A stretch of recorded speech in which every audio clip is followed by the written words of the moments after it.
ఏమైనా మాన్యువల్ గా మీ దగ్గర ఏమైనా హైకోర్టు చెప్పినటువంటిది ఏమైనా కనబడతా ఉందా ఇప్పుడు ఏమైనా మాన్యువల్గా ఉందండి, అది నేను మీకు చూపించండి. అయితే మాన్యువల్గా పంపించింది ఇప్పుడే మీకు చూపిస్తా. ఉమ్, దానికి సంబంధించినటువంటి ఏం పంపించారు ఏంటి అనేది ఉమ్, ఇదిగోండి.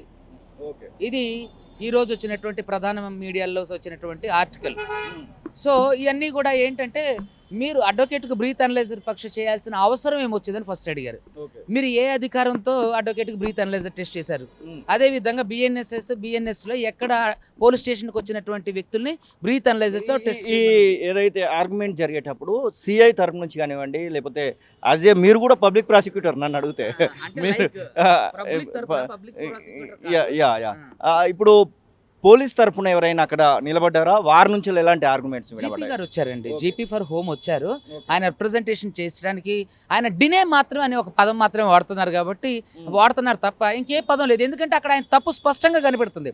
29వ తారీఖు ఆయన క్లియర్ ఎక్స్ప్లెనేషన్ ఇవ్వని పక్షాన, అదేవిధంగా ఆయన ఏదైతే ఈ జరిగినటువంటి ఈ జిగుప్సాకరమైనటువంటి హేయమైన చర్య ఏదైతే ఉందో దీనికి సంబంధించినటువంటి కౌంటర్ ఫైల్ చేయకపోతే ఖచ్చితంగా సిఏ గారు 99% ఆయన సస్పెండ్ అవ్వడానికి అవకాశం ఉంది.